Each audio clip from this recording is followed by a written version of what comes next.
औज़ुबिल्लाहिमिनश्शैतानिर्रजीम बिस्मिल्लाहिर्रहमानिर्रहीम। Dear students, अस्सलाम वालेकुम। आज हमारा हिस्टोग्राम पे दूसरा लेक्चर है। इस लेक्चर के लिए भी गुनज़ैले की digital image processing book use की गई है और कुछ मटेरियल जो है वो इंटरनेट रिसोर्सेज से भी लिया गया है। तमाम इंटरनेट रिसोर्सेज के लिंक्स को कंपाइल करके इस लेक्चर के एंड पे ऐड कर दिया गया है। अगर आप चाहें तो इन लिंक्स पे भी विजिट करके आप मज़ीद फ़ायदा उठा सकते हैं। हमारे आज के इस लेक्चर के जो कंटेंट्स हैं उसमें सबसे पहले रिकैप होगा, फिर हम लीनियर स्टिचिंग की बात करेंगे, इसके बाद हिस्टोग्राम इक्वलाइजेशन, उसके बाद brightness preserving by histogram equalisation और जो लास्ट टॉपिक होगा डुलेस्टिक सब इमेज हिस्टोग्राम इक्वलाइजेशन। चलिए हम सबसे पहले रिकैप पे बात करते हैं। तो रिकैप में आपके पास क्या है? सबसे पहले हिस्टोग्राम ओवरव्यू। अगर आप अपने प्रीवियस लेक्चर को रिकॉल करें तो हमने हिस्टोग्राम के ऊपर बहुत डिटेल बात की थी कि हिस्टोग्राम क्या है, हिस्टोग्राम के फायदे क्या हैं, हिस्टोग्राम कहाँ कहाँ यूज की जा सकती है। तो मैं थोड़ा सा ब्रीफ ओवरव्यू आपको यहाँ पर दोबारा दे देता हूँ। हिस्टोग्राम क्या है? Graphical representation of the image है। ये इमेज को ग्राफिकली प्लॉट करता है, उसके बाद हमें इमेज की स्टैटिस्टिक्स प्रोवाइड करता है कि इस इमेज में कितने ग्रे लेवल्स हैं और हर ग्रे लेवल की फ्रीक्वेंसी क्या है उस इमेज के अंदर। अगर आपको याद हो तो मैंने आपको ये भी बताया था कि हिस्टोग्राम जो है वो इमेज की क्वालिटी भी बताता है कि अगर आपने किसी इमेज की हिस्टोग्राम बनाई है, अगर वो हिस्टोग्राम सपोज कर लेते हैं सबसे पहले कि जो आपका इमेज है वो 0 से लेकर 255 ग्रे लेवल तक है, यानी कि टोटल उसके 256 ग्रे लेवल्स है। अगर हिस्टोग्राम 0 की तरफ बनता है उस इमेज का, इसका मतलब ये है कि ये इमेज डार्क है। डार्क मीन कि इमेज एक्सेप्टेबल नहीं है, क्योंकि इसके अंदर सारी वैल्यूज जो है वो 0 की तरफ है और 0 किसको शो करता है? ब्लैक को। इसी तरह अगर आप जिस इमेज की बात कर रहे हैं, अगर उसकी हिस्टोग्राम ड्रा होती है मिड में, तो फिर हम उस इमेज को कहते हैं कि ये इमेज जो है लो कंट्रास्ट है। लो कंट्रास्ट का मतलब ये है कि इसके लेफ्ट पे जीरोस की वैल्यूज भी नहीं है, इसके राइट पे जो वाइट की तरफ वैल्यूज जाती हैं या जिनकी जो पिक्सल ब्राइट होते हैं वो भी इस इमेज के अंदर शामिल नहीं है। तो आप ये भी कह सकते हैं कि इसके अंदर फ्यू नंबर ऑफ इंटेंसिटीज हैं, जिसकी वजह से इसका कंट्रास्ट क्या है? वो लो है। अगर उस इमेज की हिस्टोग्राफ बनती है टूवर्ड्स राइट, तो ये इमेज भी एक्सेप्टेबल नहीं है, क्योंकि ये इमेज वॉश्ड आउट हो रहा है, बहुत ब्राइटेंड है। इसके अंदर ये सारी जो यहां से लेकर यहां तक इंटेंसिटीज हैं वो इस इमेज में शामिल नहीं है। अगर जो इमेज आप जिस इमेज की बात कर रहे थे, अगर उसका हिस्टोग्राम 0 और 250 के दरमियान इक्वली डिस्ट्रीब्यूटेड है, तो तब आपने ये कहा था कि ये इमेज जो है हाई कंट्रास्ट इमेज है, गुड इमेज है और एक्सेप्टेबल है। इसके बाद हमने ये कहा था कि हिस्टोग्राम को कहां कहां यूज किया जा सकता है। तो मैंने आपको बताया था कि हिस्टोग्राम जो है वो इमेज इन्हेंसमेंट में भी यूज होता है, अगर आपने कंट्रास्ट को इन्हेंस करना हो। इसके साथ हिस्टोग्राम इमेज की स्टैटिस्टिक्स प्रोवाइड करता है, इस पे हमने बड़ी काफी बात की थी। इसके बाद हिस्टोग्राम कंप्रेशन में यूज किया जा सकता है। इसके बाद हमने लास्ट बात की थी कि हिस्टोग्राम जो है वो सिगमेंटेशन में भी यूज होता है। तो आपको याद होगा मैंने ये आपको कहा था कि हिस्टोग्राम जो है वो सिगमेंटेशन के उन मेथड में जहां पर थ्रेशोल्ड यूज होता है, वहां पर थ्रेशोल्ड सिलेक्शन में बहुत हेल्पफुल होता है। तो ये हमारे आगे सेगमेंटेशन के काफी सारे लेक्चर हैं, मेरे ख्याल 3 से 4 लेक्चर हम उस पर करेंगे। उन लेक्चर में आपको हिस्टोग्राम की अफादियत का पता चल जाएगा कि हिस्टोग्राम सेगमेंटेशन में कैसे यूज होता है। इसके बाद हमारा नेक्स्ट टॉपिक है हिस्टोग्राम स्टिचिंग। तो हिस्टोग्राम स्टिचिंग में मैंने आपको ये बताया था कि हिस्टोग्राम स्टिचिंग आपके कंट्रास्ट को हाई करता है, कंट्रास्ट को इंक्रीज करता है।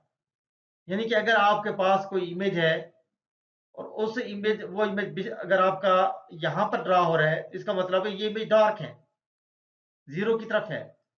अगर इसी इमेज को आप इक्वली डिस्ट्रीब्यूट कर दें 0 और 255 के दरमियान, यानी कि आप एक रेंज डिफाइन कर लें, जरूरी नहीं है कि आप इसको 255 0 255 के दरमियान ही आप इसको स्केच करें। आप जो रेंज देंगे, अब सपोज कर लें कि मैं रेंज इसको यहां तक देता हूं, तो ये हिस्टोग्राम यहां तक डिस्ट्रीब्यूट हो जाएंगी। इसका मतलब है कि डार्क से आपका इमेज का जो कॉन्ट्रास्ट है वो इंक्रीज कर जाएगा। तो बेसिकली हिस्टोग्राम स्टिचिंग क्या करता है, इमेज के कंट्रास्ट को इंक्रीज करता है, क्वालिटी को इंप्रूव करता है। उसके बाद हमने बात की थी हिस्टोग्राम श्रिंकिंग की। तो हिस्टोग्राम जो श्रिंकिंग है ये अपोजिट है हिस्टोग्राम स्टिचिंग का। स्टिचिंग अगर कंट्रास्ट को इंक्रीज करता है तो श्रिंकिंग जो है ये कंट्रास्ट को डिक्रीज करता है। अब अगर सपोज कर ले मैं इसी हिस्टोग्राम की बात करूं तो ये क्या करेगा, ये कि सेंटर में जाके उसको श्रिंक कर देगा। ये क्या कर देगा उसको, जहां पर भी होगा, सेंटर की बात नहीं हो रही, कि जहां पर होगा वहां पर इस हिस्टोग्राम को श्रिंक कर देगा। इसका मतलब है कि इसके अंदर वैरायटी ऑफ जो पिक्सल है वो कम हो जाएंगी या उनकी इंटेंसिटीज कम हो जाएंगी, या आप ये कह सकते हैं कि जो डिस्टिंक्ट पिक्सल हैं वो लिमिटेड हो जाएंगे। तो उससे आपके इमेज की जो क्वालिटी है वो डिक्रीज हो जाएगी। यानी कि अगर स्टिचिंग क्वालिटी को इंक्रीज करता है तो श्रिंकिंग क्वालिटी को डिक्रीज करता है। मगर इसका हरगिज ये मतलब नहीं है कि श्रिंकिंग का फायदा नहीं है। हो सकता है कि कोई ऐसा इमेज हो जिसकी क्वालिटी डिक्रीज करने के बाद उसके अंदर जो रिक्वायर्ड इंफॉर्मेशन है वो ज्यादा प्रोमिनेंट हो जाए। उसके बाद हमने बात की थी हिस्टोग्राम स्लाइडिंग की। तो हिस्टोग्राम स्लाइडिंग का मतलब यह है कि आप अपनी मर्जी से हिस्टोग्राम को जहां चाहे स्लाइड कर सकते हैं। आप चाहें तो इसको टूवर्ड्स राइट स्लाइड करें, यानी कि अगर आपके पास कोई इमेज यहाँ पर उसका हिस्टोग्राम बन रहा है, जब आप उसको इस तरफ स्लाइड करेंगे तो इससे क्या होगा, उस इमेज का कंट्रास्ट इंक्रीज कर जाएगा। मगर ये भी पॉसिबल है कि हो सकता है कि जो इमेज है उसका हिस्टोग्राम यहाँ बन रहा हो, आप उसको फिर यहाँ पर स्लाइड कर दें, उसका कंट्रास्ट डिक्रीज हो जाएगा। तो ये आपकी मर्जी है या आपकी रिक्वायरमेंट पे डिपेंड करता है कि आप इमेज का कंट्रास्ट इंक्रीज करना चाहते हैं या डिक्रीज करना चाहते हैं, या आप उसको कहां पर एडजस्ट करना चाहते हैं। तो बहरहाल ये तीनों जो है ना ये हिस्टोग्राम मॉडिफिकेशन में आते हैं और तीनों इंपॉर्टेंट हैं और तीनों कहीं ना कहीं आपकी एप्लीकेशन में यूज किए जा सकते हैं अगर आपको इनका नॉलेज हो। इसके बाद हम चलते हैं अपने कंटेंट्स पे। हमारे आज के लेक्चर का जो पहला कंटेंट है वो है लीनियर स्ट्रेचिंग। अब इसको बारी बारी इनके स्टेप्स को देखते हैं। Contrast enhancement by linear stretch can be applied to images with very low और very high variation of brightness. यानी कि आप ये कह सकते हैं कि लीनियर स्ट्रेचिंग जो है वो बेटर परफॉर्म करता है जहां पर वेरी लो या वेरी हाई वेरिएशन हो ब्राइटनेस की। नेक्स्ट स्टेप है to apply the linear stretch algorithm an image need to be converted into grayscale and all 8-bit pixels. Next step है its values are recorded into histogram.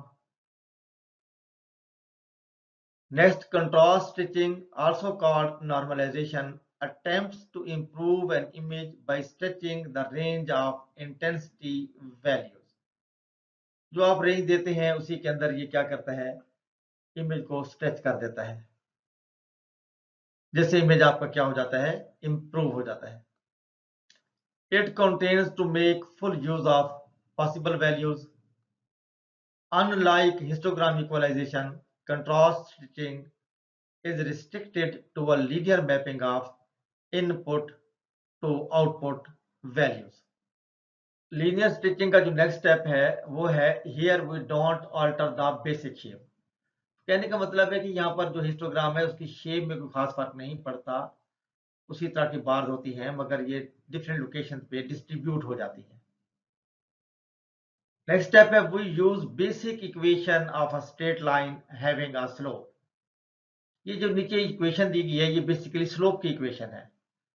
आपने math पढ़ा होगा, अगर आप recall करें तो स्लोप जो होता है वो बिटवीन 2 पॉइंट्स होता है। अगर आप सपोज कर लें कि पहला पॉइंट x1, y1 है और दूसरा पॉइंट x2, y2 है, तो उसका जो स्लोप की इक्वेशन होती थी वो होती थी y2 minus y1 divided by x2 minus x1। बिल्कुल उसी तरह यहाँ पर भी आपके पास एक स्लोप की इक्वेशन लिखी गई है, S max minus S minimum divided by R max minus R minimum, where S max is maximum gray level of output image। क्योंकि हमने लीनियर स्ट्रेच जो है अप्लाई करनी है इनपुट इमेज पे, तो जाहिर है कि हमें एक आउटपुट इमेज मिलेगा। तो आउटपुट इमेज का जो मैक्सिमम ग्रे लेवल है उसे यहाँ पर एस मैक्स कहा जा रहा है, और उसी आउटपुट इमेज का जो मिनिमम ग्रे लेवल होगा उसे एस मिनिमम कहा गया है। बाकी हमारे पास आ रहा है R max minus R minimum. तो R max is the maximum grey level of the input image. जिस इमेज को हम स्ट्रेच करने जा रहे हैं उसका जो मैक्सिमम ग्रे लेवल है उसको हम आर मैक्स कहेंगे, और उसी इनपुट इमेज का जो मिनिमम ग्रे लेवल होगा उसे हम आर मिन कहेंगे। इस स्लाइड के ऊपर लाइन स्टिचिंग की इक्वेशन कह सकते हैं या आप फार्मूला कह सकते हैं, वो गिवन है। अगर आप पिछली स्लाइड को रिकॉल करें तो इस पार्ट को हमने स्लोप कहा था वहां पे, S max minus S minimum divided by R max minus R minimum. ये बेसिकली स्लोप का फार्मूला है, और ये मल्टीप्लाई हो रहा है आर माइनस आर मिनिमम, और ये प्लस हो रहा है एस मिनिमम से। और जो ये आपके पास डायग्राम है ये बेसिकली दो पॉइंट्स के दरमियान स्लोप दिखाया गया है जो कि एक लीनियर लाइन बन रही है। अब हम एक एग्जांपल देखते हैं कि लीनियर स्ट्रेचिंग को कैसे अप्लाई किया जा सकता है। सपोज कर लें कि इस एग्जांपल के अंदर वो कहता है कि perform histogram stitching so that new image has a dynamic range 0 to 7। Histograph stitching से मुराद लीनियर स्टिचिंग की बात कर रहा है कि आप इस इमेज को क्या करें, डायनामिक रेंज में स्ट्रेच करें। जो रेंज उसने यहां पर बताई है वो 0 से लेकर 7 है, यानी कि ये आपके पास जो इमेज है ये 3 बिट इमेज है। अगर आप 2 की पावर 3 लेंगे तो ये बनेगा 8, और 8 के अगर आप ग्रे लेवल्स की बात करेंगे तो ये 0 से लेकर 7 तक बनेंगे, यानी कि 0 जो है ये मिनिमम ग्रे लेवल होगा और 7 आपके पास क्या होगा, मैक्सिमम ग्रे लेवल होगा। तो ये आपको इमेज जो है यहाँ पर दे दिया गया है 0 से लेकर 7 तक, ये आपके पास ग्रे लेवल्स हैं, और ये नीचे नंबर ऑफ पिक्सल का मतलब ये है कि इन ग्रे लेवल की फ्रीक्वेंसीज ये है, 0 0 टाइम है, 1 0 टाइम है, 2 2 जो है वो 50 टाइम है, 3 60 टाइम है, 4 50 टाइम है, 5 20 टाइम, और 6 आपका 10 टाइम है, और 7 आपका 0 टाइम है। तो ये फिर वही फार्मूला है जो हमने पिछली स्लाइड पे देखा था। अब इस फार्मूले के अंदर हम क्या करते हैं, इस टेबल से वैल्यू जो है वो हम पुट करेंगे और बाद में हम उसे नई वैल्यूज को कैलकुलेट करेंगे। पर उससे पहले जो इस फार्मूला या इक्वेशन के अंदर पैरामीटर्स हैं हम इनकी वैल्यूज को असाइन कर लेते हैं। तो अगर आप देखें तो S max, S minimum, R max, R minimum, इनको हमने ये कहा था कि एस मैक्स जो है ये आपके पास जो आउटपुट इमेज होगा उसका मैक्सिमम ग्रे लेवल होगा, और एस मिनिमम को हमने ये कहा था कि ये आपके पास आउटपुट इमेज का मिनिमम ग्रे लेवल होगा। इसी तरह हमने आर मिन और आर मैक्स को कहा था कि ये दोनों मैक्सिमम और मिनिमम ग्रे लेवल किसके होंगे, इनपुट इमेज के होंगे। अगर हम बात करें आर मिनिमम की, आर मिनिमम का मतलब ये है कि जो आपका इनपुट है उसका मिनिमम ग्रे लेवल क्या है। तो अगर आप यहां पर देखें तो उसका मिनिमम ग्रे लेवल जो बन रहा है वो 2 बन रहा है। ठीक है, इससे पहले तो आपके पास जो 0 और 1 है ये एग्जिस्ट ही नहीं करते, क्योंकि ये 0 0 है। इसका मतलब है कि 0 इंटेंसिटी भी इस इमेज के अंदर एग्जिस्ट नहीं करती, 1 भी इसके अंदर एग्जिस्ट नहीं करती। जो एग्जिस्ट नहीं करते हम उनको मिनिमम नहीं कह सकते। तो मिनिमम इस वक्त हमारे पास क्या है, 2 है। तो आर मिनिमम 2 हो गया। अब अगर आप आगे जाएं तो हमारे पास जो ग्रे लेवल है 6 है, इसकी वैल्यू 10 है, जबकि 7 की वैल्यू फिर 0 है। इसका मतलब है कि 7 भी इमेज के अंदर एग्जिस्ट नहीं करता। तो फिर 6 जो हुआ इनपुट इमेज का मैक्सिमम ग्रे लेवल हुआ। मिनिमम क्या हुआ 2 और मैक्सिमम क्या हुआ 6, क्योंकि बाकी 0 भी 0 है, 1 भी 0 है, 7 भी 0 है, तो ये 2 से लेकर 6 होगा। तो 2 मिनिमम होगा और 6 आपका क्या होगा, ये मैक्सिमम होगा इनपुट इमेज के अंदर। अब उसने क्वेश्चन में ये बताया है कि आप इसको स्ट्रेच करें 0 से लेकर 7 तक, यानी कि 0 आपके पास मिनिमम होगा और जो मैक्सिमम होगा वो 7 होगा। अब ये आउटपुट इमेज की बात कर रहा है कि आउटपुट इमेज की जो रेंज है वो 0 से 7 है, यानी कि उसकी मिनिमम जो ग्रे लेवल होगी वो 0 होगी और जो मैक्सिमम ग्रे लेवल है वो 7 होगी। अब हमने इस इनपुट इमेज को, ये जो हमारे पास इनपुट इमेज है, इसको हमने स्ट्रेच करना है 0 से लेकर 7 की रेंज में। अब हम देखते हैं कि ये कैसे होगा। अगर आप यहां पर देखें तो ये पिछला ही टेबल है, तो ये फार्मूला वही है जो हमने लीनियर स्ट्रेचिंग का पीछे देखा था। अब हम क्या करते हैं कि बारी बारी वैल्यूज पुट करते हैं इस फार्मूले के अंदर। अगर आप सबसे पहले देख लें तो फार्मूले में एस मैक्सिमम आ रहा है, तो एक्स मैक्सिमम आपके आउटपुट इमेज का मैक्सिमम ग्रे लेवल है, जिसको हमने कहा था कि इमेज स्ट्रेच होगा 0 से 7 तक। तो मैक्सिमम क्या बना था वहां पे 7, हमने 7 पुट कर दिया। एस मिनिमम, क्योंकि इसी में देख लें कि आप इसकी जो मिनिमम ग्रे लेवल बनता है आउटपुट इमेज का वो 0 है। इसके बाद हमने बात की थी आर मैक्सिमम, यानी कि हमारे पास जो इनपुट इमेज है उसका मैक्सिमम ग्रे लेवल क्या है।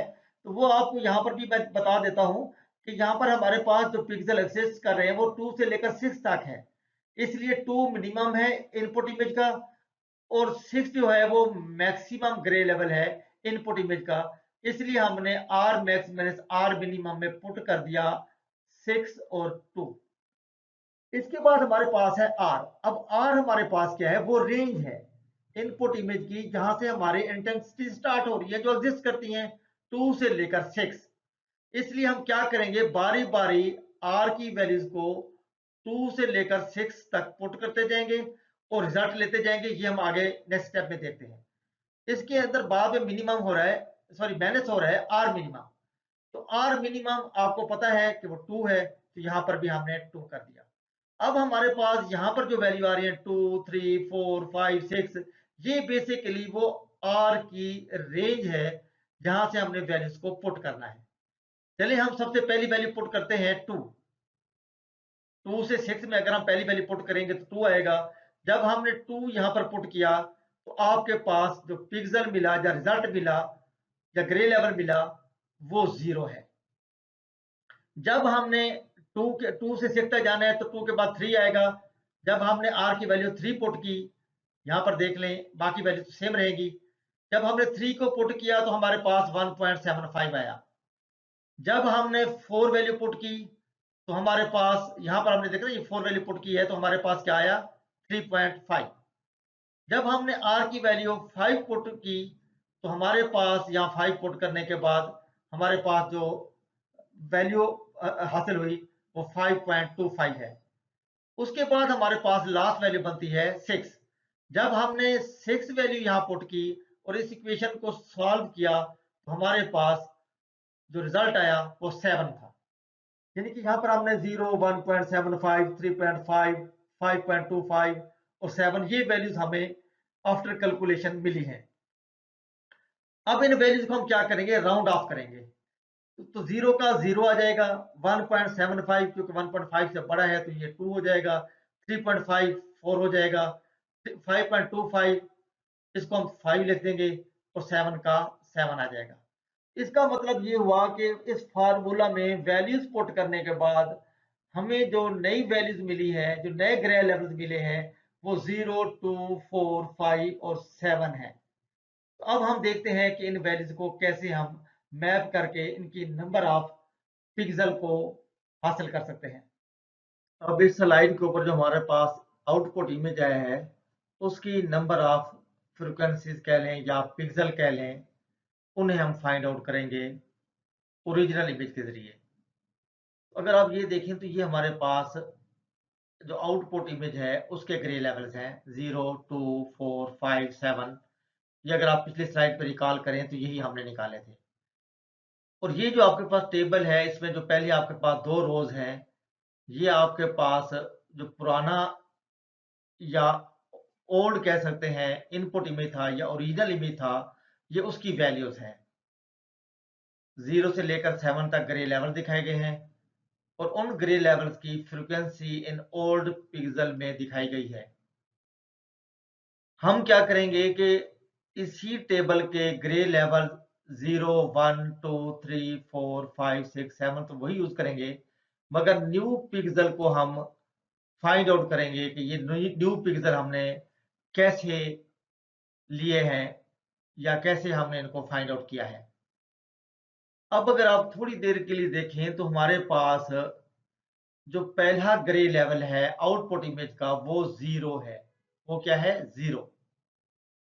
हमारे पास जो ओल्ड पिक्सल है, अगर उसमें अगर आप देखें तो हमारे पास 0 0 टाइम था, 1 0 टाइम था, मगर हमारे पास ओल्ड पिक्सल की जो पहली फ्रीक्वेंसी है या नंबर ऑफ पिक्सल है, वो स्टार्ट ही 50 से हो रहे हैं। किससे? 50 से।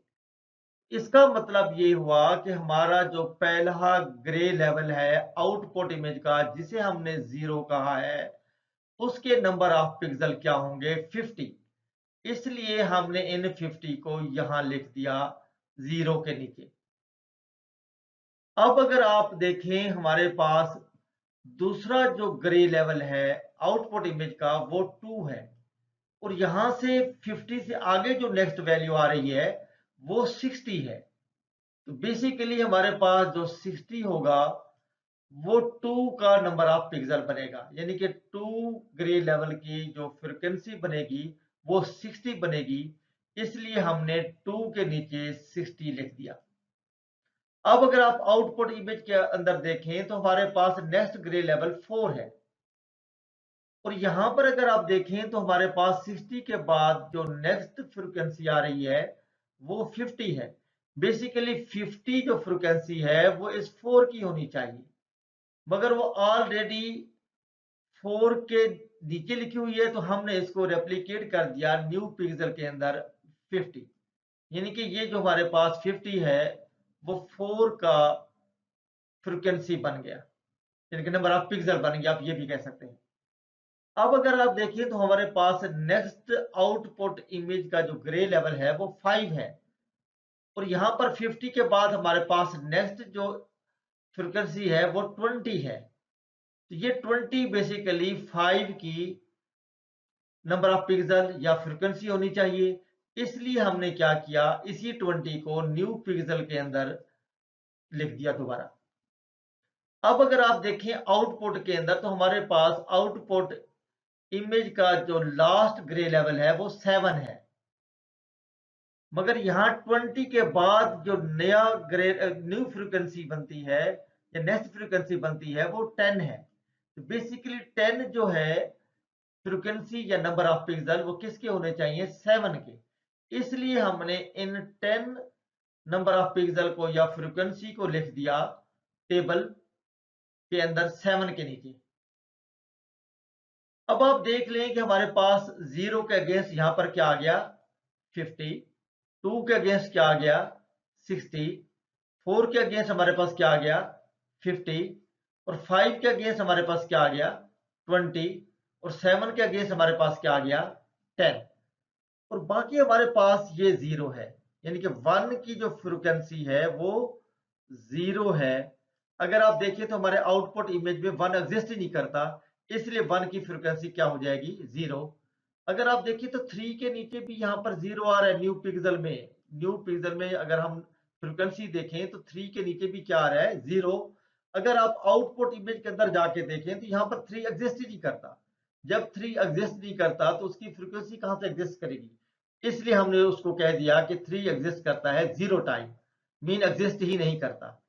अगर आप 6 के नीचे देखें तो यहाँ पर भी 0 आ रहा है, तो 6 भी आउटपुट इमेज के अंदर आप यहाँ पर अगर आप देखें, मैं इस इमेज की बात कर रहा हूं, यहाँ पर अगर आप देखें तो 6 भी एग्जिस्ट नहीं करता।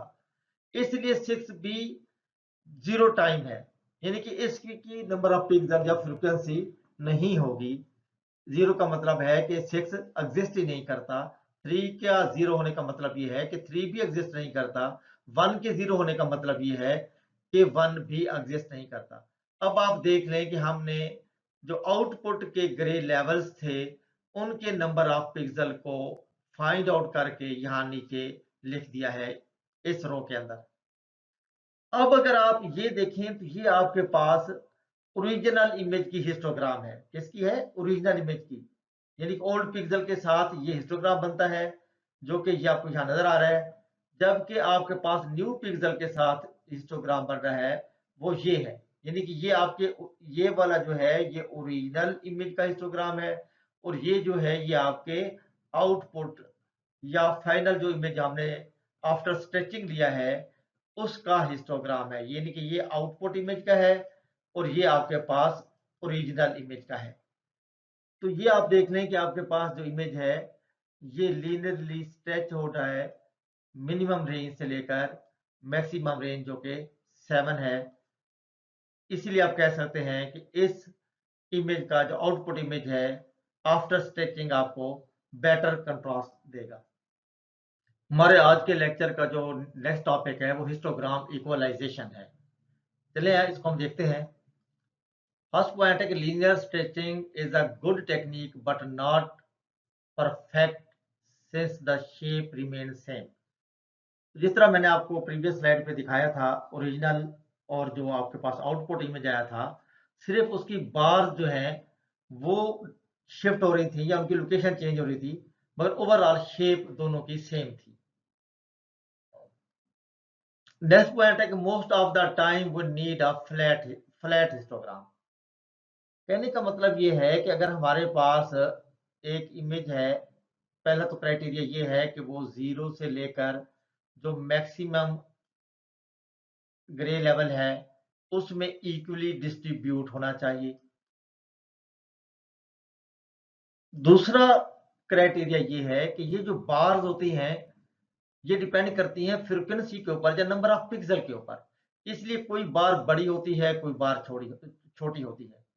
तो ये कह रहा है कि मोस्ट ऑफ द टाइम वो need a flat histogram. Flat histogram का मतलब ये है कि तमाम बार्स की हाइट जो है वो बराबर होनी चाहिए, यानी कि हिस्टोग्राम फ्लैट होना चाहिए। अगर आपके पास हिस्टोग्राम फ्लैट होगा तो आपका इमेज बहुत बेहतर या बेटर क्वालिटी का होगा। नेक्स्ट स्टेप है कि it can't be achieved by histogram stitching, यानी कि आप हिस्टोग्राम स्टिचिंग के अंदर फ्लैट हिस्टोग्राम हासिल नहीं कर सकते, क्योंकि उसके अंदर आपके पास कोई बार बड़ी रह जाएगी, कोई बार छोटी रह जाएगी। तो उन बार्स को फ्लैट करना हिस्टोग्राम स्टिचिंग के अंदर पॉसिबल नहीं है। नेक्स्ट स्टेप है 10 new technique of histogram equalisation came into use, यानी कि हिस्टोग्राम इक्वलाइजेशन ही एक ऐसा मेथड या टेक्निक है जिसके जरिए आप फ्लैट हिस्टोग्राम हासिल कर सकते हैं। नेक्स्ट स्टेप है perfect image is one where all grey levels have equal number of pixel. तो वो बात फिर बार बार किसी और तरीके से रिपीट हो रही है कि जब आपके पास हर ग्रे लेवल के नंबर ऑफ पिक्सल इक्वल होंगे तो अल्टीमेटली आपको फ्लैट हिस्टोग्राम ही मिलेगा, और फ्लैट हिस्टोग्राम से क्या होगा, इमेज आपको मजीद बेटर क्वालिटी का मिलेगा। नेक्स्ट स्टेप क्या है कि here our objective is not only to spread the dynamic range but also to have equal pixel at all grey levels. यानी कि ये 2 पॉइंट बहुत इंपॉर्टेंट हैं। एक तो हमारा फोकस होता है कि मिनिमम से लेकर मैक्सिमम रेंज तक इक्वली डिस्ट्रीब्यूटेड होना चाहिए, तो इमेज की क्वालिटी बेहतर होगी। अब दूसरा क्राइटेरिया ये है कि जो आपके पास हिस्टोग्राम बने वो फ्लैट हो, यानी कि उसकी जो बार्स हैं वो इक्वल हाइट्स की हों। और इक्वल हाइट्स की कब होंगी? जब उसके नंबर ऑफ पिक्सल जो हैं हर ग्रे लेवल के इक्वल होंगे। प्रीवियस स्लाइड पे हमारा जो ऑब्जेक्टिव था कि हमारे पास एक तो हिस्टोग्राम इक्वली डिस्ट्रीब्यूटेड होना चाहिए, दूसरा फ्लैट भी होना चाहिए। मगर हम यहाँ पर कंपैरिजन में देखते हैं कि फ्लैट हिस्टोग्राम हमें किससे मिल सकता है। अगर आप यहाँ पर देखें कंपैरिजन में, तो हमारे पास एक नॉर्मल हिस्टोग्राम है। जब इस नॉर्मल हिस्टोग्राम को हमने इक्वलाइज किया तो हमारे पास ये हिस्टोग्राम आया। तो यहाँ पर देखें कि इस हिस्टोग्राम के जो बार्स हैं वो आपस में फ्लैट हैं, यानी कि इसमें जितने भी यहाँ पर ग्रे लेवल्स हैं उन तमाम के नंबर ऑफ पिक्सल सेम है या उनकी फ्रिक्वेंसी सेम है। और अगर आप यहाँ पर देखते हैं लीनियरली स्ट्रेच्ड हिस्टोग्राम, ये आपका डिस्ट्रीब्यूट तो करता है, मगर यहाँ पर आपके पास कोई बार बड़ी रह जाती है, कोई बार छोटी होती है। यानी आप ये कह सकते हैं कि इसके अंदर जो बार्स हैं इनकी हाइट आपस में सेम या फ्लैट नहीं हो सकती। जब फ्लैट नहीं होगी तो आपके पास इमेज की क्वालिटी भी as compare to the equalised histogram better नहीं होगी। तो हिस्टोग्राम इक्वल, इससे पहले तो हमने इसको कंपेयर किया है कि हिस्टोग्राम इक्वलाइजेशन और स्टिचिंग में डिफरेंस क्या है। अब हम स्पेसिफिक बात करते हैं कि हिस्टोग्राम इक्वलाइजेशन है क्या।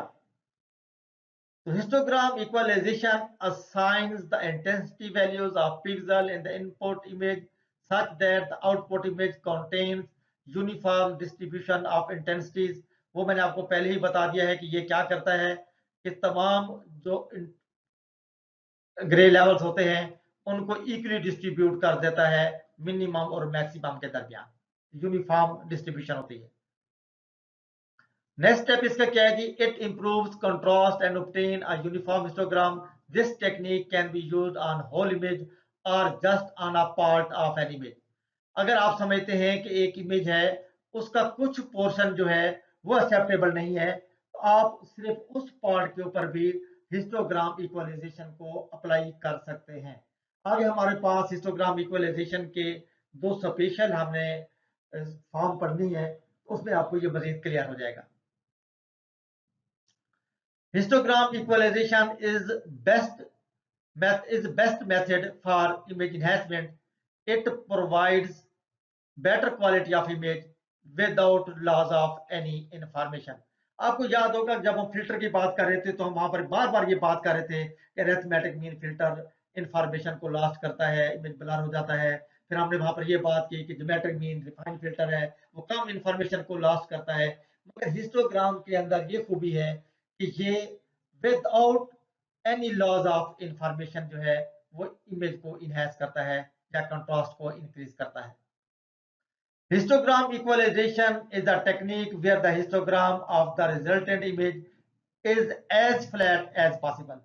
यानी कि हिस्टोग्राम इक्वलाइजेशन के अंदर हमारी कोशिश होती है कि उस इमेज की जो इमेज के अंदर जो हिस्टोग्राम की बात बन रही है वो फ्लैट हो जितना पॉसिबल हो सके। मगर हमें हिस्टोग्राम इक्वलाइजेशन के अंदर फर्दर कई इसकी एक्सटेंडेड फॉर्म है, कहीं ना कहीं इन चीजों को हैंडल किया गया है। उनमें से कुछ चीजें हम आगे जाके देखेंगे। अब हमारे पास एक आता है डायनामिक रेंज। ये थोड़ा सा मैं हिस्टोग्राम के अंदर ही आपको बताना चाह रहा हूँ। डायनामिक रेंज का मतलब ये है कि number of distinct pixel in an image. यानी कि डायनामिक रेंज में होता है कि नंबर ऑफ डिस्टिंक्ट पिक्सल होते हैं। जब डिस्टिंक्ट पिक्सल होते हैं तो आपके पास एक रेंज डायनामिक बन जाती है। मगर हाई डायनामिक रेंज में क्या होता है, means very bright and very dark parts in a single image, many distinct values. यानी कि इनके अंदर नंबर ऑफ डिस्टिंक्ट का मतलब है कि रिस्ट्रिक्टेड या फ्यू या सम वैल्यूज होती है। यहाँ पर क्या होता है, मैनी डिस्टिंक्ट वैल्यूज। जब मैनी डिस्टिंक्ट वैल्यूज होती हैं तो इमेज का कंट्रास्ट अल्टीमेटली हाई हो जाता है।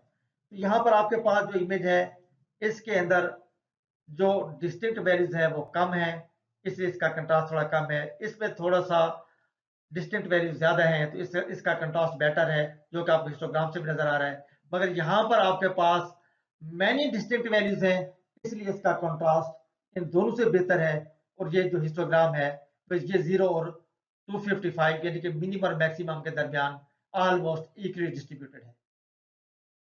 इस स्लाइड के ऊपर हम देखते हैं कि हिस्टोग्राम इक्वलाइजेशन का प्रोसेस क्या है या उसके स्टेप्स क्या हैं। तो हिस्टोग्राम इक्वलाइज करने के टोटल 5 स्टेप्स हैं। पहला स्टेप क्या है, find the running sum of the histogram values, यानी कि जो आपके पास ग्रे लेवल्स होते हैं उनकी नंबर ऑफ फ्रीक्वेंसीज होती हैं, नंबर ऑफ पिक्सल होती हैं। उन तमाम ग्रे लेवल्स की जो नंबर ऑफ पिक्सल हैं आप उनका एक रनिंग सम ले लें, आपके पास एक टोटल नंबर आ जाएगा, यानी कि तमाम पिक्सल का टोटल नंबर ऑफ पिक्सल की एक वैल्यू आ जाएगी। सेकेंड स्टेप क्या है, normalise the values from step 1, जो आपके पास हर ग्रे लेवल की नंबर ऑफ फ्रीक्वेंसी जो नंबर ऑफ पिक्सल हैं आपने उसको उस टोटल सम से डिवाइड कर देना है। और इस प्रोसेस को पीडीएफ भी कहा जाता है। PDF mean probability density function. और जो आपके पास तीसरा स्टेप है, जो वैल्यूज आपको स्टेप 2 के अंदर मिली हैं उन वैल्यूज को आपने क्यूमुलेटिव एडिशन करनी है, यानी क्यूमुलेटिवली आपने उन वैल्यूज को ऐड करना है जो स्टेप 2 के अंदर आपको असीव हुई हैं। और उस प्रोसेस को सीडीएफ भी कहा जाता है, यानी कि क्यूमुलेटिव डेंसिटी फंक्शन भी कहते हैं, क्यूमुलेटिव डिस्ट्रीब्यूशन फंक्शन भी इसको कहा जाता है। इसके बाद जो आपके पास चौथा स्टेप है, multiply the values from step 3, यानी कि जब आपने क्यूमुलेटिव एडिशन की है वो वैल्यूज आपको स्टेप 3 में मिली हैं, उन वैल्यूज को आपने मैक्सिमम ग्रे लेवल से मल्टीप्लाई करने के बाद उन वैल्यूज को फाइनली राउंड ऑफ कर लेना है, यानी कि पॉइंट्स पे ना हो, होल नंबर पे वैल्यूज होनी चाहिए। उसके बाद जो आपके पास लास्ट स्टेप है, map the grey level values to the results from step 4 using a 1-to-1 correspondence, यानी कि जब हमारे पास फाइनली ग्रे लेवल आ जाएंगे अब उनकी नंबर ऑफ पिक्सल हम फाइंड करेंगे। तो ये सब बातें आपको जो नेक्स्ट एग्जांपल आ रही है उससे क्लियर हो जाएंगी। अब हम हिस्टोग्राम इक्वलाइजेशन के एग्जांपल देखने जा रहे हैं। वही 5 स्टेप्स जो हैं हम इसको अप्लाई करेंगे ताकि हमें सारा प्रोसेस क्लियर हो सके। तो सबसे पहले तो आप ये देखें कि इस टेबल के अंदर आपके पास 0 से लेकर 7 तक ग्रे लेवल्स हैं, यानी कि ये आपके पास जो इमेज है 3 बिट है। और 3 बिट को जो हमने लिख के पहले भी देखा था कि 2 की पावर अगर 3 हो तो हमारे पास 8 आता है, यानी कि 8 ग्रे लेवल्स होते हैं जिसकी रेंज होती है 0 से लेकर 7 तक। तो यहाँ पर आपके पास ग्रे लेवल की रेंज दी गई है 0 से लेकर 7 तक। और दूसरी जो रो है यहाँ पर जहाँ नंबर ऑफ पिक्सल लिखा हुआ है इसे आप फ्रिक्वेंसी भी कह सकते हैं। तो यहाँ पर आपके पास फ्रिक्वेंसी गिवन है हर ग्रे लेवल की। तो 0 जो है इसकी फ्रिक्वेंसी कह लें या ग्रे लेवल कह लें वो 790 है, 1 की 1023 है, जबकि 2 की 850 है, 3 की यहाँ पर 656 है और 4 की 320 है, 5 की 245 है और 6 की जो फ्रिक्वेंसी या नंबर ऑफ पिक्सल है वो 122 है और 7 के 81 है। तो अब इन्हीं पिक्सल को या ग्रे लेवल्स को ड्रा किया गया है इस हिस्टोग्राम के अंदर। तो अभी हम इस हिस्टोग्राम को आप देख लें, इसमें हो सकता है कि थोड़ा सा जो वैल्यूज हैं उनकी एडजस्टमेंट थोड़ी सी डिस्टर्ब हो गई है। इन्हीं वैल्यूज या इन्हीं एग्जाम्पल को हम आगे सॉल्व करेंगे उन्हीं 5 स्टेप से जो हमने प्रीवियस स्लाइड पे देखे हैं। उसके बाद आपको हिस्टोग्राम इक्वलाइजेशन का पूरा प्रोसेस जो है वो इंशाल्लाह समझ आ जाएगा। अब हमने जो पीछे इनपुट में देखा था उसको अब हम यहाँ पर इक्वलाइज करने की कोशिश करते हैं। तो आप जरा उस टेबल को रिकॉल कर लें। उस टेबल के अंदर हमारे पास जो ग्रे लेवल थे वो 0 से लेकर 7 तक थे। तो हमने वो 0 से लेकर 7 तक ये ग्रे लेवल यहाँ पर लिख दिए हैं। फिर उन ग्रे लेवल्स की जो फ्रीक्वेंसी थी वो भी हमने यहाँ पर लिख दी है। अगर आप देखें तो हमारे पास 4 जो था उसकी फ्रीक्वेंसी थी 329 और 5 की थी 245 इसी तरह हमने सब की जो फ्रिक्वेंसी है वो इन ग्रे लेवल्स के सामने हमने मेंशन कर दी है। अब अगर आप हिस्टोग्राम इक्वलाइजेशन के जो स्टेप्स थे उनको अगर रिकॉल करें तो वहां पर हमने ये पढ़ा था कि जो आपके पास इन ग्रे लेवल्स की फ्रिक्वेंसीज हैं या नंबर ऑफ पिक्सेल्स हैं, इनको आप सम कर लें, मीन ऐड कर लें। जब हमने इन तमाम पिक्सल को, ये हमारे पास जो एन के में जितने पिक्सल आ रहे हैं, जहां पर ऊपर लिखा हुआ है नंबर ऑफ पिक्सल, इनको हम डिनोट कर रहे हैं एन के से, तो इन तमाम पिक्सल को जब हमने सम किया तो हमारे पास सम बना 4096। यानी कि तमाम फ्रिक्वेंसीज को ऐड करने के बाद जो टोटल फ्रिक्वेंसी बनती है या टोटल सम बनता है वो 4096 है।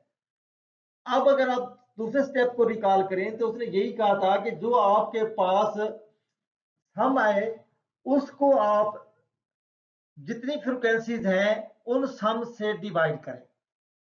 अब हमारे पास जो हमारे पास 790 फ्रिक्वेंसी है या 1023 है या S181 तक है, हर फ्रिक्वेंसीज को हम डिवाइड करेंगे 4096 से। अब सपोज कर लें कि अगर 790 को मैं डिवाइड करता हूं 4096 से, तो हमारे पास जो जवाब आएगा वो 0.19 आएगा। इसी तरह जब मैं 1023 को 4096 पे डिवाइड करूंगा तो मेरे पास जो जवाब आएगा 0.25 आएगा। अगर मैं 850 को डिवाइड करूंगा 4096 से तो 0.21 आएगा। इसी तरह 656 का डिवाइड करने के बाद जो रिजल्ट आएगा 0.16 आएगा। अगर मैं 329 को 4096 में डिवाइड करता हूं तो 0.08 आएगा। अगर 245 को करूंगा तो 0.06 आएगा। अगर 122 को डिवाइड करूंगा 4096 से तो जो मेरे पास रिजल्ट आएगा वो 0.03 होगा। और 81 को डिवाइड करने के बाद जो रिजल्ट आएगा वो 0.01 आएगा। और एक बात का आपने ख्याल करना है कि अगर जो आपने डिवाइड किए हैं, अगर इनको आप सम करें और आपको 1 मिल जाता है, इसका मतलब है कि यह आपका प्रोसेस एक्यूरेट है, एरर फ्री है। अगर आपको यहाँ पर 1 नहीं मिलता, इसका मतलब है कि कहीं ना कहीं आपने कैलकुलेशन करने में मिस्टेक की है, तो यहाँ पर 1 आना जरूरी है। अब अगर हम हिस्टोग्राम इक्वलाइजेशन के स्टेप्स को रिकॉल करें तो वहां पर ये था कि आप इनको क्यूमुलेटिवली ऐड करें। क्यूमुलेटिवली अगर आप ऐड करेंगे तो एडिशन करेंगे तो आपके पास 0.19 वैसे आ जाएगा। अब ये 0.19 ऐड होगा इस वैल्यू के अंदर और इसका जवाब हम लिख देंगे यहाँ पे, तो ये हमारे पास हो जाएगा 19 यानी 0.19 जब ऐड होगा 0.25 में तो हमारे पास जवाब आ जाएगा 0.44। जब ये 0.44 नेक्स्ट वैल्यू में सम होगा तो हमारे पास जो रिजल्ट आएगा वो 0.65 आएगा। इसी तरह जब हमारे पास 0.65 नेक्स्ट वैल्यू में सम होगा तो हमारे पास 0.81 आएगा। यानी क्यूमुलेटिव एडिशन आपने इसकी करनी है। इसके बाद जब ये वैल्यू यहाँ पर ऐड होगी तो हमारे पास जो रिजल्ट आएगा वो 0.89 होगा। जब ये वैल्यू यहाँ पर ऐड होगी तो हमारे पास जो रिजल्ट आएगा वो 0.95 होगा। जब ये वैल्यू यहाँ पर ऐड होगी तो हमारे पास रिजल्ट आएगा 0.98 और जब ये वैल्यू यहाँ पर ऐड होगी तो यहाँ पर रिजल्ट आएगा 1 और यहाँ पर 1 आना जरूरी है। यानी कि आपका ये जो ओवरऑल 1 था, अब क्योंकि यहाँ पर 1 वैसे आ रहा था तो यहाँ पर वो 1 आपका यहाँ पर आ जाएगा। यानी कि आखिरी वैल्यू को ऐड करने के बाद क्यूमुलेटिव जो आएगा वो सम 1 हो जाएगा। अब हमने क्या करना है, इन वैल्यूज को अगर आप याद करें तो हमने ये कहा था कि जो मैक्सिमम ग्रे लेवल है उसे मल्टीप्लाई करना है। तो मैक्सिमम ग्रे लेवल हमारे पास जो यहाँ पर भी अगर आप देख लें तो 7 है, 0 से लेकर 7, यानी कि 3 बिट इमेज है तो टोटल 8 ग्रे लेवल्स हैं। और जो मैक्सिमम ग्रे लेवल होता है वो 1 लेस देन होता है, तो इसलिए अगर आप L-1 करेंगे तो 8 में से 1 जाएगा तो 7 आ जाएगा। तो अब हमने क्या करना है, जो ये हमारे पास क्यूमुलेटिव एडिशन हुई है, इन वैल्यूज को हम मैक्सिमम ग्रे लेवल से मल्टीप्लाई करेंगे। और जब हम इस 19 को मल्टीप्लाई करेंगे 7 के साथ, किसके साथ मल्टीप्लाई करेंगे? 7 के साथ, तो हमारे पास आ जाएगा 1.33। जब हम तमाम वैल्यूज को आपने 7 के साथ करना है, कि जब आपने इसको भी 7 के साथ किया तो हमारे पास रिजल्ट आ जाएगा 3.08। इसी तरह 4.55, 5.65, 6.23, 6.56, जब इस वैल्यू को भी हम जाके 7 के साथ मल्टीप्लाई करेंगे तो यानी कि ये इससे चलता जाएगा ऐसे, तो इसके बाद हमारे पास रिजल्ट आ जाएगा 6.86। जब लास्ट वैल्यू को मल्टीप्लाई करेंगे 7 के साथ तो हमारे पास रिजल्ट 7 ही आएगा। अब आपने क्या करना है कि इस कॉलम की वैल्यूज को राउंड कर लेना है। जब आप राउंड करेंगे तो 1.33, आपको पता है राउंड करने का तरीका क्या होता है, अगर 0.5 से वैल्यू बड़ी है तो हम राउंड करेंगे, अदरवाइज इसको ट्रंकेट कर देंगे। अब हमारे पास क्या आ रहा है, 1.33 आ रहा है, तो ये हमारे पास 1 हो जाएगा, 3.083 हो जाएगा, 4.55 आपके पास 5 हो जाएगा, 5.67 आपके पास 6 हो जाएगा, 6.23 आपके पास 6 हो जाएगा, 6.65 आपके पास 7 हो जाएगा, 6.86 भी आपके पास 7 हो जाएगा, और इस 7 का यहाँ पर 7 आ जाएगा। इसका मतलब ये हुआ कि हमारे पास जो आउटपुट इमेज था उसके ये ग्रे लेवल आ चुके हैं। ये जो हमारे पास ग्रे लेवल्स आ चुके हैं वो आउटपुट इमेज के हैं।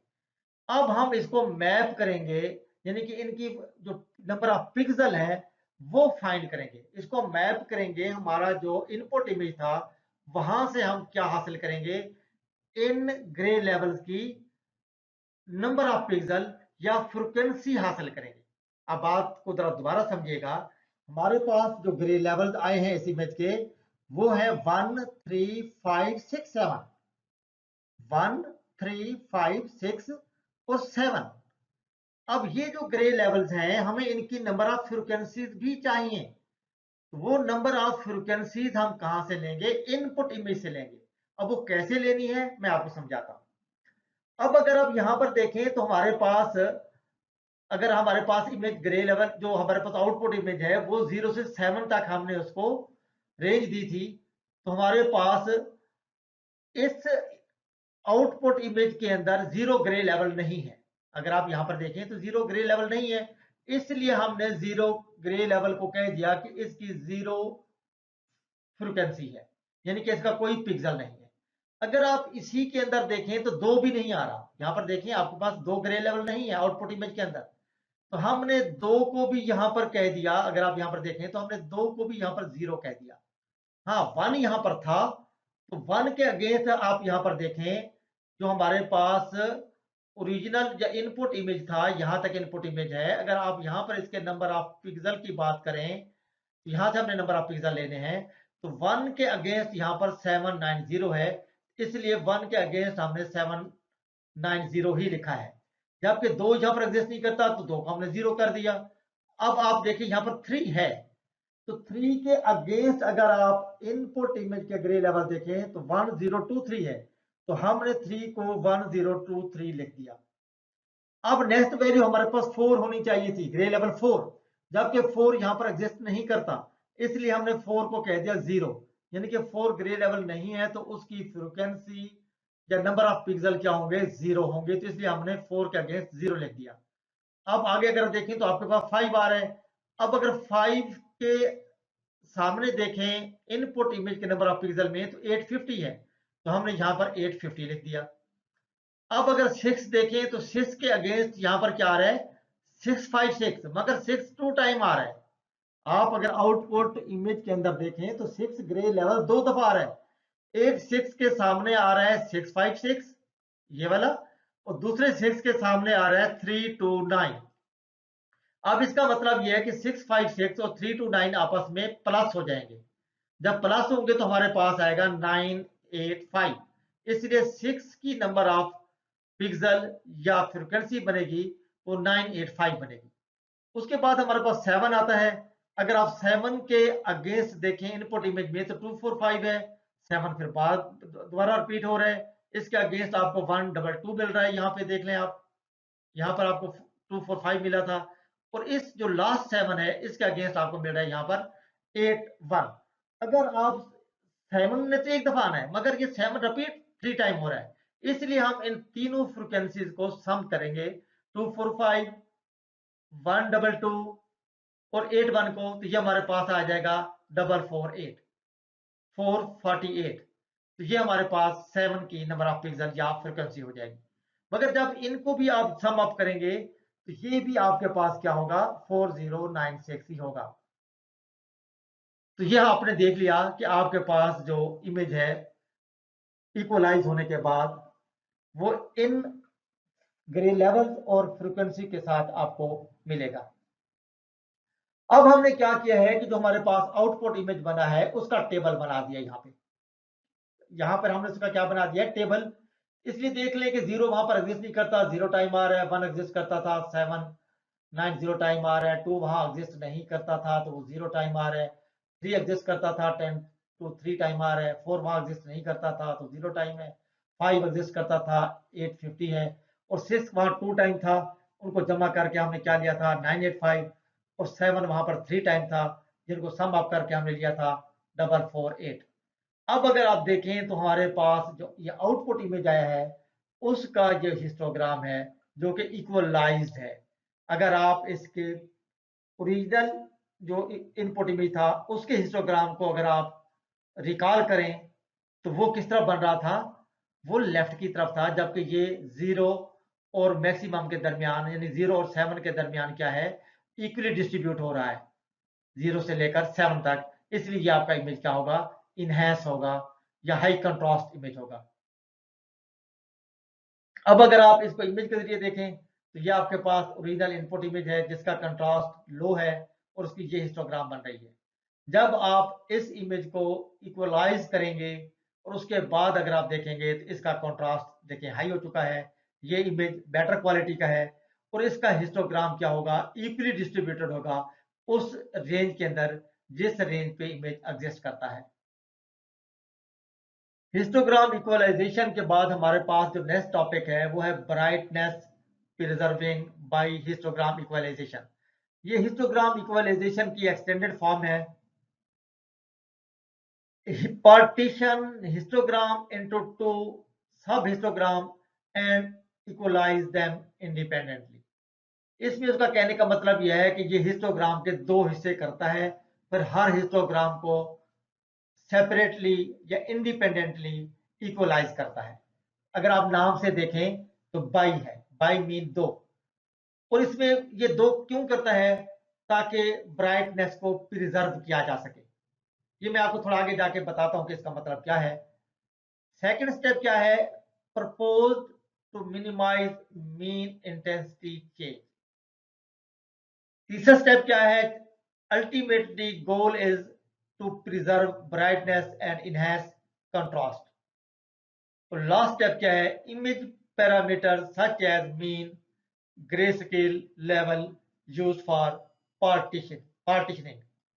अब मैं आपको थोड़ा सा इसको ब्रीफली एक्सप्लेन कर देता हूं। होता यह है कि आपके पास अगर कोई इमेज है उसका एक हिस्टोग्राम बनेगा, ठीक है। अब उसमें प्रॉब्लम ये आता है कि अगर आपके पास कोई एरिया पहले से ब्राइट है, सपोज कर लेते हैं पहले से ब्राइट है, जब आपने हिस्टोग्राम इक्वलाइजेशन लगाया तो हो सकता है वो मजीद ब्राइट हो जाए, या जो एरिया ऐसा है कि जो डार्क है उसको डार्क करना चाहिए था क्योंकि उसके अंदर जो आपके पास इंफॉर्मेशन थी वो सही नजर आ रही थी, मगर जब उसके ऊपर आपने हिस्टोग्राम इक्वलाइज किया हो सकता है कि वो मजीद अपनी रेंज से आउट हो जाए।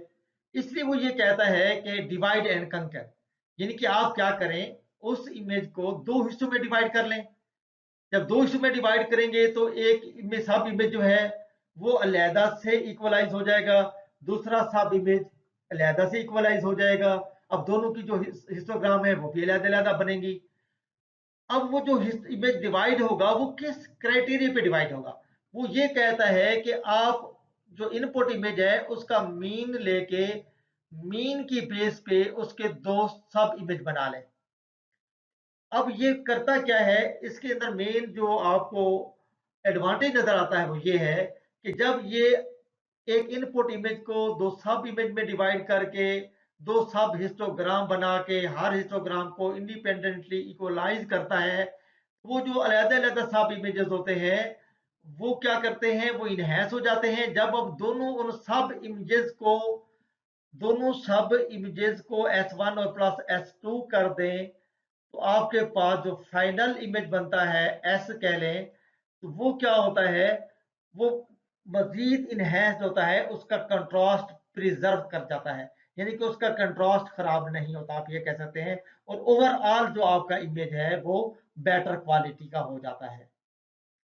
इसी तरह हम इसके आगे एग्जांपल क्या करते हैं। अब हमारे पास जो सेकंड है वो क्या है, extended form of histogram equalisation की, वो है equal area डोलेस्टिक sub image histogram equalisation.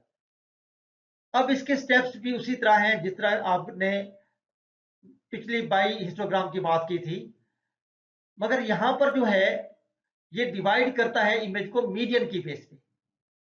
वो डिवाइड कर रहा था इमेज को किसकी बेस पे, मीन की बेस पे, जबकि ये इमेज को डिवाइड करता है मीडियन की बेस पे। अगर आप ये देखें तो यहां पर लिखा हुआ है मीडियन। चलिए हम इसको पढ़ लेते हैं। This method is also known as dualistic sub image histogram equalization, जिसको एब्रीविएट किया गया है DSIHE से। Image parameter such as median grey scale level use for partitioning. वहां पर क्या था, मीन से इमेज पार्टीशन हो रहा था, यहां पर मीडियन से पार्टीशन हो रहा है। The input image is decompose into two sub images, वहां पर भी दो सब इमेज बन रहे थे, यहां पर भी दो सब इमेज बन रहे हैं, being one dark and one bright। और लास्ट स्टेप क्या है, then apply histogram equalisation on two sub images. और वहां पर भी वही हो रहा था कि हर इमेज के हिस्टोग्राम को क्या किया जा रहा था, इंडिपेंडेंटली इक्वलाइज किया जा रहा था। तो अब हम इन दोनों की मैथमेटिक्स देखते हैं इकट्ठे। Mathematics formulation of BBHE and DSIHE। तो इस मैथमेटिक्स को समझ लें, ये बहुत आसान है। Input image XIJ with grey level 0 to 255, यानी कि आपके पास जो इनपुट इमेज है वो XIJ है, यानी कि X आपके पास क्या है, इनपुट इमेज है, जिसके 256 ग्रे लेवल्स हैं जो वेरी करते हैं 0 से लेकर 255 तक।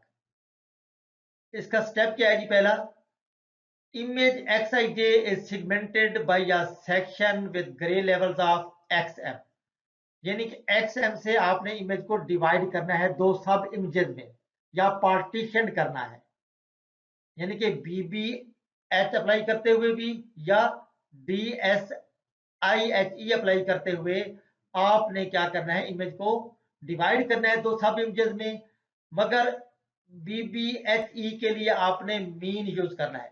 BBH के लिए आपने क्या यूज करना है, मीन यूज करना है, जबकि DSIHE अप्लाई अपना जब अप्लाई करेंगे उस वक्त आप मीडियन से इमेज को क्या करेंगे, पार्टीशन करेंगे या दो सब इमेजेस में डिवाइड करेंगे। तो हमारे पास जो नेक्स्ट स्टेप क्या है, the image is decompose into two sub images. तो दो इमेजेस में होगा, एक हम डिनोट कर रहे हैं XL से और दूसरे को हम डिनोट कर रहे हैं XU से। अगर हम XL यानी कि XL भी एक सब इमेज है, XU भी सब इमेज है, किसका, X का, अगर हम इन दोनों का यूनियन लेंगे तो वही इमेज हमें वापस मिल जाएगा X, वेयर XL क्या होगा, XL equal to XIJ such that XIJ less equal XM for all XIJ belong to X। इसी तरह XU क्या होगा, XIJ such that XIJ greater than XM for all XIJ belong to X, यानी कि एक part बनेगा जो जिसमें XM से लेस होंगी वैल्यूज, लेस इक्वल कैसे होंगी, XM से, वो सब इमेज बन जाएगा XL, और जो वैल्यूज XM से बड़ी होंगी यानी जो बाकी रह जाएंगी वो सब इमेज बन जाएगा एक्स यू। अब BBHE के अंदर जो XM होगा वो मीन होगा, यानी कि BBHE के अंदर XM क्या होगा, मीन होगा, और DSIHE के अंदर XM क्या होगा, मीडियन होगा। तो यहां पर आपने क्या किया, X इमेज को डिवाइड कर दिया दो सब इमेजेस में, और ये मैथ की नोटेशंस हैं और मैथ आपने पढ़ा हुआ है, तो आप अच्छी तरह इसको समझ सकते हैं। अब हमारे पास क्या है कि XL is composed of by grey level of L0, L1, LM, यानी कि हमारे पास अगर ग्रे लेवल होते हैं 0 से लेकर L-1 तक, तो हमारे पास मीन तक यानी कि L0, L1, LM, यानी कि हमारे पास था ना कि less equal XM, less equal XM था ना, याद होगा आपको। इसका मतलब ये है कि हमारे पास जो, अगर यहां पर मैं XM कह दूं,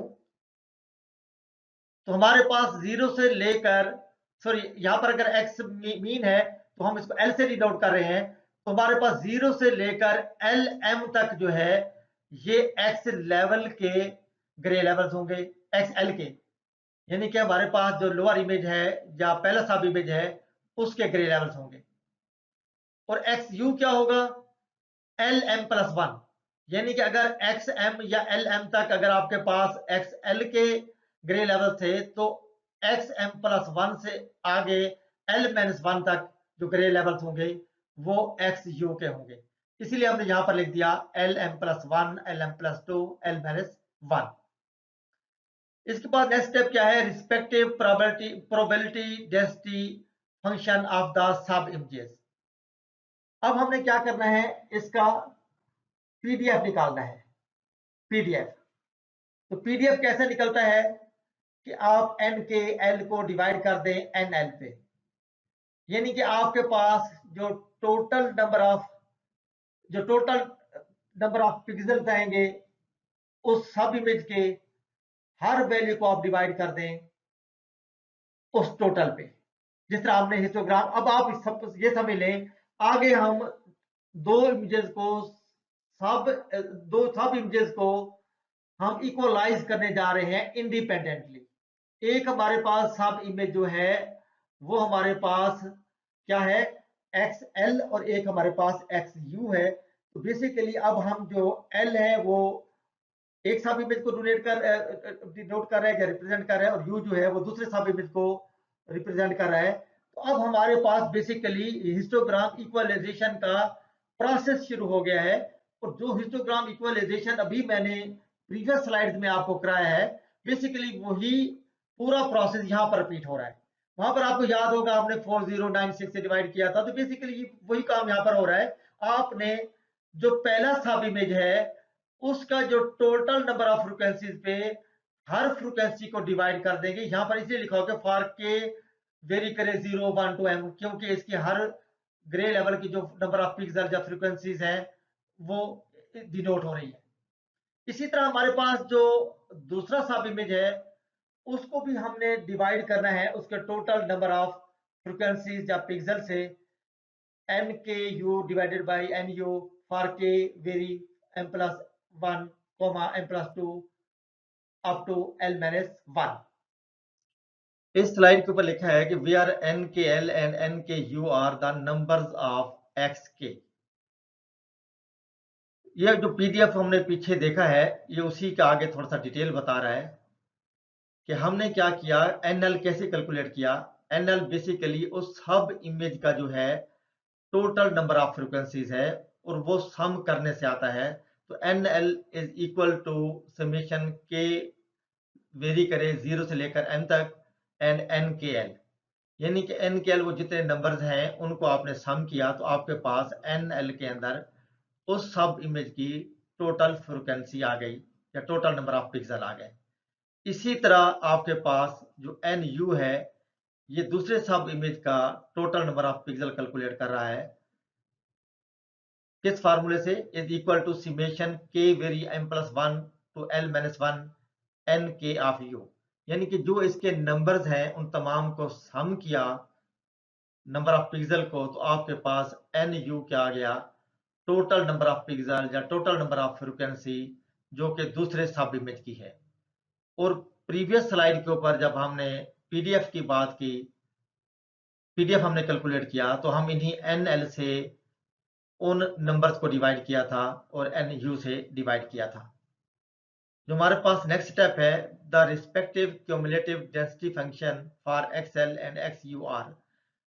तो जो आपके पास CDF भी कहते हैं आप इसको, क्यूमुलेटिव डेंसिटी फंक्शन को CDF, यानी कि जब आपने PDF कैलकुलेट कर लिया हर सब इमेज का टोटल नंबर से डिवाइड करने के बाद, तो अब आप CDF कैलकुलेट करेंगे हर सब इमेज का। और CDF के अंदर आपको याद होगा, जो मैंने आपको पीछे एग्जांपल कराई थी, उसके अंदर क्यूमुलेटिव एडिशन होती है। वही क्यूमुलेटिव एडिशन यहाँ पर हो रही है इन फार्मूलाज के थ्रू। इस स्टेप के अंदर CDF कैसे कैलकुलेट हो रहा है, CL of X summation K very 0 to M PL of XJ and CU of X क्या है, summation K M+1 to L-1 PU of XJ।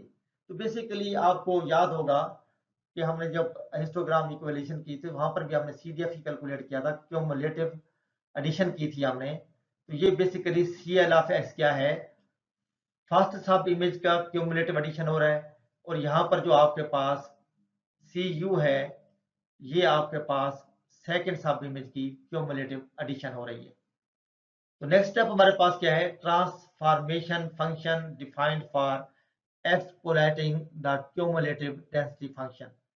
उसका फार्मूला आपके पास क्या है, FL of X is equal to X0 plus XM minus X0 multiplied by CL of X and FU आपके पास है, FU of X is equal to XM+1 plus XL-1 minus XM+1 multiplied by CU of X।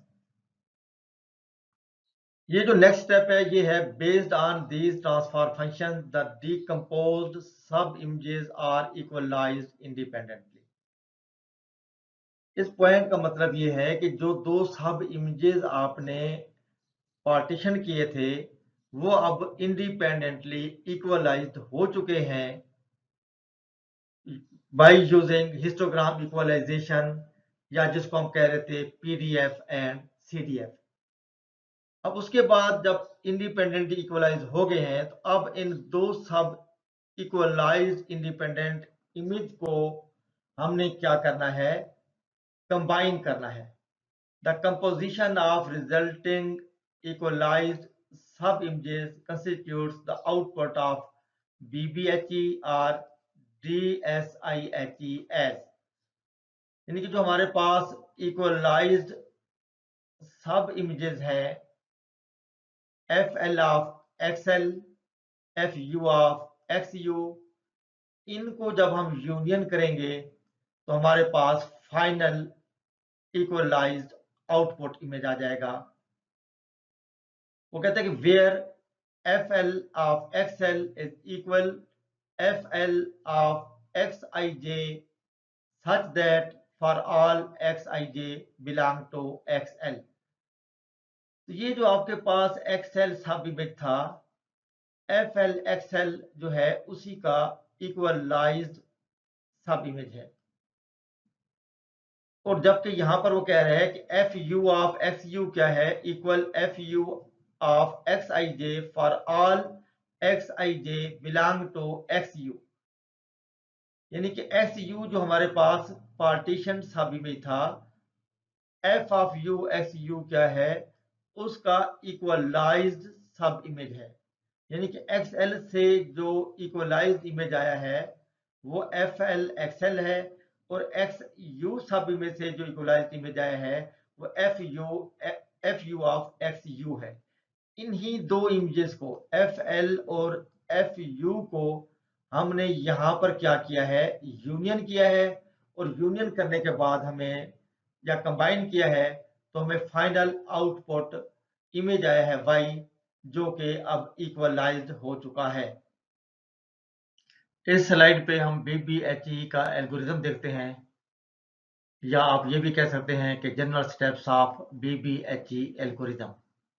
तो जो पहला step है वो है obtain the original image. Next step है get histogram of the original image. Third step है calculate mean of the histogram. Next step पे वो कहता है कि divide the histogram on the basis of mean into two sub parts. Two sub parts कहते हैं या टू सब इमेजेस, यानी कि आप अपने इनपुट इमेज को डिवाइड करें टू सब इमेजेस में बेस्ड ऑन मीन। इससे जो नेक्स्ट स्टेप है equalise each part independently using PDF and CDF। अगर आप रिकॉल करें जो मैंने आपको हिस्टोग्राम इक्वलाइजेशन की एग्जांपल कराई थी, उसके अंदर भी हम PDF और CDF को यूज कर रहे थे। तो बेसिकली जब आप इमेज को दो सब इमेजेस में डिवाइड कर लेंगे, उसके बाद सेम प्रोसेस रिपीट होगा हिस्टोग्राम इक्वलाइजेशन का। उसके बाद नेक्स्ट स्टेप आपके पास क्या होगा, combine both sub images for the processed image. जब आपने दो सब इमेजेस को इक्वलाइज कर लिया, उन इक्वलाइज्ड इमेजेस को, जो सब इक्वलाइज्ड इमेजेस हैं, उनको जब आप कंबाइन करेंगे या उनका यूनियन लेंगे, तो आपके पास एक फाइनल आउटपुट इक्वलाइज्ड इमेज होगा जो better than the original image होगा। इस स्लाइड पे हम जनरल स्टेप देखते हैं DSIHE एल्गोरिथम के। तो पहला जो स्टेप है obtain the original image, get histogram of the original image, calculate median of the histogram. Next step है divide the histogram on the basis of the median into two parts. तो इसके बाद जो नेक्स्ट स्टेप है equalise each part independently using PDF and CDF। और last step जो है combine both sub images for the processed image.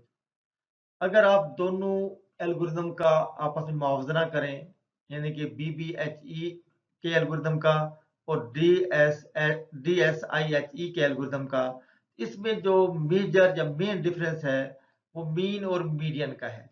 वहां पर मीन से इनपुट इमेज दो सब इमेजेस में डिवाइड हो रहा था, जबकि यहाँ पे क्या हो रहा है, मीडियन से इमेज जो है दो सब इमेजेस में डिवाइड हो रहा है। बाकी वही सेम प्रोसेस है कि जब आपके दो सब इमेजेस बन जाते हैं, उन सब इमेजेस को आप PDF एंड CDF से, या जो मैंने आपको मेथड पढ़ाया है हिस्टोग्राम इक्वलाइजेशन, वही मेथड आप रिपीट करेंगे तो आपके जो सब इमेजेस हैं वो इक्वलाइज हो जाएंगे। और वहां भी अगर आप रिकॉल करें तो हम PDF and CDF he use कर रहे थे। अब हमारे पास ये इमेज की फॉर्म में देख रहे हैं कि हमारे पास ये एक ओरिजिनल इमेज है जिसका ये हिस्टोग्राम है। जब हमने इस ओरिजिनल इमेज को BBHE मेथड से इक्वलाइज किया, तो हमारे पास आउटपुट इमेज जो आया वो हमारे पास ये इमेज है और इसका हिस्टोग्राम ये बन रहा है। और आप देख लें कि यहाँ पर हिस्टोग्राम में आपका इक्वली डिस्ट्रीब्यूटेड हो रहा है, इसलिए आपका जो इमेज है उसका कंट्रास्ट इनहेंस हो गया है या इमेज आपका इंप्रूव हो गया है। अब अगर यहाँ पर देखें तो आपके पास ये इनपुट इमेज है, इसका हिस्टोग्राम ये है। अब जब इस इमेज को हमने DSIHE जो कि मीडियन बेस्ड है, इससे हमने इसको सॉल्व किया, हमारे पास जो रिजल्टेंट या आउटपुट इमेज आया वो ये है। यकीनन इसका कंट्रास्ट इससे बेहतर है, ये लो कंट्रास्ट इमेज है, ये ऑलमोस्ट हाई कंट्रास्ट इमेज है, मगर इसका हिस्टोग्राम बना है वो ये है। अगर आप यहाँ पर देखें तो ये हिस्टोग्राम आपका इक्वली डिस्ट्रीब्यूटेड है। ये देखें 0 से लेकर 255 तक इसकी बार बन रही हैं, और ये बार यहाँ से यहाँ तक फ्लैट है। क्या है? फ्लैट है। इसलिए हम यही बार बार कोशिश कर रहे थे, बात कर रहे थे कि हमारे पास जो हिस्टोग्राम है वो अगर हमें जितना फ्लैट हिस्टोग्राम बनाएगा, जो मेथड ज्यादा फ्लैट हिस्टोग्राम बनाएगा, उसके रिजल्ट सबसे बेहतर होंगे। मगर यहाँ पर देख लें आपके पास यहाँ वैल्यूज ही नहीं थी। तो ये आपको समझ आ गया होगा कि हमारे पास DSIHE जो है वो कैसे परफॉर्म कर रहा है। यहाँ पर लो कंट्रास्ट इमेज को उसने हाई कंट्रास्ट में कन्वर्ट कर दिया है।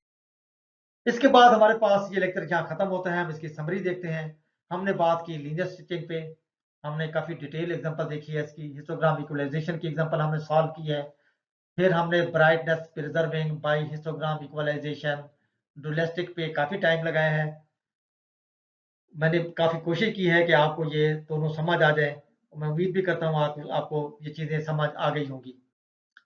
अब हमारा जो नेक्स्ट लेक्चर आएगा उसके अंदर फिर हमारा एक टॉपिक है हिस्टोग्राम के ऊपर। उसके अंदर हमने हिस्टोग्राम इक्वलाइजेशन को रिपीट करना है, उसकी कुछ और एग्जांपल देखनी है, कुछ उसकी हमने वेरिएशन देखनी है। उसके बाद हम बात करेंगे हिस्टोग्राम मैचिंग या स्पेसिफिकेशन की। और हिस्टोग्राम इक्वलाइजेशन को रिपीट करने का मकसद ये भी है क्योंकि हिस्टोग्राम मैचिंग जो स्पेसिफिकेशन है वो बेस्ड ऑन हिस्टोग्राम इक्वलाइजेशन है। तो नेक्स्ट लेक्चर में हम इस टॉपिक को इंशाल्लाह कवर करेंगे। इसके बाद जिस तरह मैंने शुरू में बताया था कि आपके पास कुछ मजीद रेफरेंसेज हैं, उनको एंड में दे दिया गया है, तो वो रेफरेंस यहाँ गिवन है, आप इनको देख लीजिएगा। मैं उम्मीद करता हूँ कि आपको ये लेक्चर आज का समझ आ गया होगा। इंशाल्लाह नेक्स्ट लेक्चर में मिलेंगे। Thank you. Allah Hafiz.